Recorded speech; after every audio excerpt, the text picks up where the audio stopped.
एक छोटे से गांव में एक बहुत छोटी सी फैक्ट्री हुआ करती थी और उसमें एक लड़का काम करता था। किसी वजह से वो फैक्ट्री बंद हो गई तो वो जो लड़का था वो बेरोजगार हो गया, उसकी नौकरी चली गई।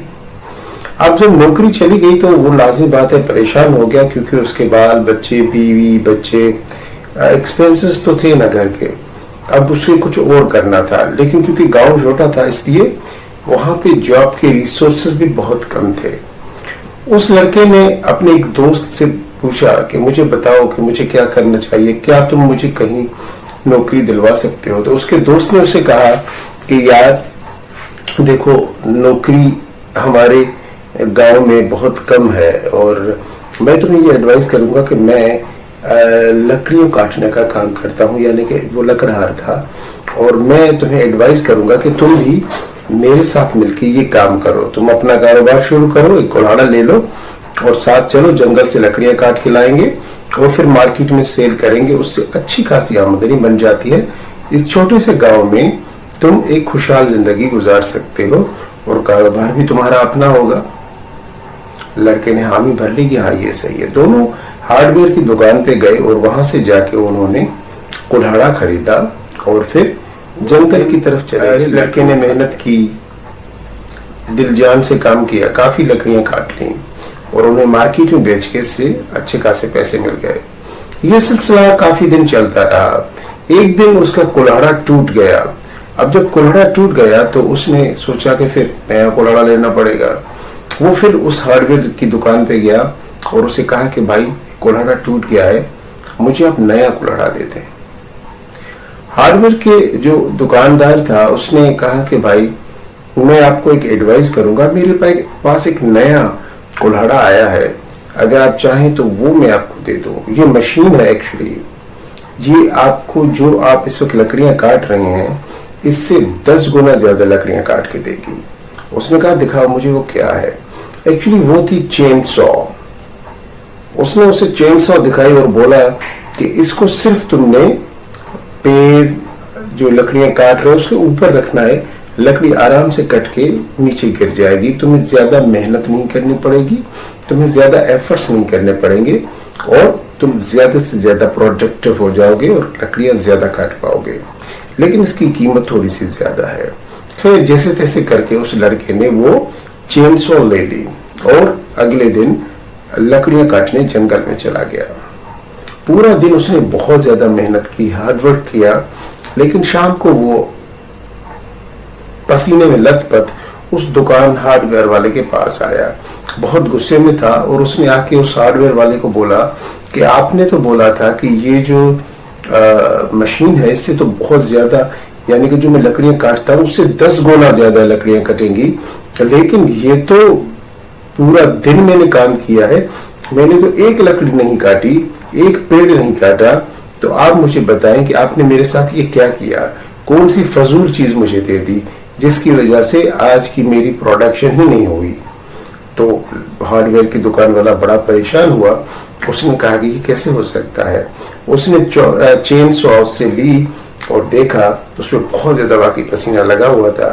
उसने इधर उधर से पसीना उसका साफ किया। उसके बाद उसके अंदर एक छोटी सी डोरी थी, उसको एक बार खींचा, फिर दूसरी बार खींचा। जब दूसरी बार खींचा तो चेन सॉ के अंदर एक मोटर स्टार्ट हो गई। जब मोटर स्टार्ट हुई तो ये जो बंदा उससे चेन सॉ ले गया था ये और परेशान हो गया और इसने उस हार्डवेयर वाले दुकानदार को बोला कि अब ये क्या हो रहा है, अब ये कौन सी आवाज इस मशीन में से आ रही है। तो हार्डवेयर दुकानदार ने उसको बोला कि भाई क्या तूने इसको स्टार्ट नहीं किया था। उसने कहा नहीं, मुझे तो पता भी नहीं था कि ये कैसे स्टार्ट होता, आपने उस तरीके से मुझे समझाया भी नहीं था। तो जो चेन सॉ थी वो उस बंदे ने स्टार्ट ही नहीं की थी, उसने उसको चलाया ही नहीं था। वो जो पसीने में लथपथ था, पूरा पसीना था, उसके बाल बिखरे हुए थे, उसके हालात जो बुरे हो गए थे हार्डवर्क करके करके, वो ये था कि वो चेन सॉ को कभी पेड़ पे जाके रगड़ता, कभी कुल्हाड़ी की तरह उसको मारता, लेकिन ऐसे वो ना पेड़ कटता ना कोई शाख कटती। ये पूरा दिन इसने हार्डवर्क किया लेकिन रिजल्ट निल आया। तो आम लाइफ में जब हम किसी कंपनी में काम करते हो, चाहे वो बैंक हो, इंश्योरेंस कंपनी हो, एफएमसीजी हो, या कोई मार्केटिंग कंपनी हो, या अपना कारोबार करते हैं, तो कहीं ना कहीं हम भी वो चेन सॉ चला रहे होते हैं जो कि चलानी नहीं आती। जिन लोगों को चलानी आती है वो प्रोडक्ट सेल भी करते हैं और अच्छे से वो काम भी कर लेते हैं, लेकिन जिनको चलानी नहीं आती वो परेशान हो जाते हैं। दोस्तों, चाहे कितनी भी अच्छी प्रोडक्ट हो, कितनी भी बेहतरीन प्रोडक्ट डिजाइन की गई हो, अगर आपको उसके बारे में कोई नॉलेज नहीं, आपकी उसके ऊपर कोई ग्रिप नहीं, आप उसको बेचने की आपके पास कोई टेक्निक नहीं, तो आप मुझे बताएं किस तरीके से फिर आप उसको आगे सेल कर पाएंगे। वो सेल होगी नहीं। क्यों? क्योंकि आपको तो नॉलेज ही नहीं कि इसको बेचा किस तरीके से जाएगा। हम चीजों को, प्रोडक्ट्स को इस तरीके से बेचते हैं कि जो रास्ते में मिल जाता है उसे बेचने की कोशिश करते हैं। एक बेसिक चीज मैं आपको बता दूं कि हर प्रोडक्ट हर इंसान की जरूरत नहीं होती, ये सोच रहे हैं। दूसरी बात, चेन सॉ की तरह जिस तरीके से वो बंदे ने मेहनत की, हमारे सेल्समैन, हमारे लोग, हमारे बिजनेसमैन भी अक्सर ये शिकायत करते हैं कि पूरा दिन मेहनत की, पसीने में लथपथ हो गया, दिल से मेहनत की, रिजल्ट नहीं आया। तो रिजल्ट कैसे आएगा? आपने वो प्रोडक्ट गलत यूज की, आपको उस प्रोडक्ट की नॉलेज ही नहीं थी, आप वो प्रोडक्ट जिस तरीके से कस्टमर को बता रहे थे उस तरीके से तो वो सेल ही नहीं होनी थी। फर्स्ट ऑफ ऑल तो आपको अपनी प्रोडक्ट के ऊपर ग्रिप होनी चाहिए थी, आपको सही तरीके से पता होना चाहिए था कि प्रोडक्ट बेचते कैसे हैं, तब जाके आप सही तरीके से प्रोडक्ट बनते।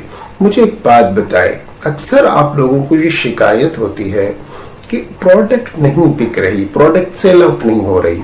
वही सेम प्रोडक्ट आप ही के डिपार्टमेंट में, आप ही के एरिया में कुछ लड़के बे इंतहा सेल करते हैं और वो पोजीशन होल्डर हो जाते हैं और वो प्रोमोट भी हो जाते हैं, बोनसेस भी लेते हैं।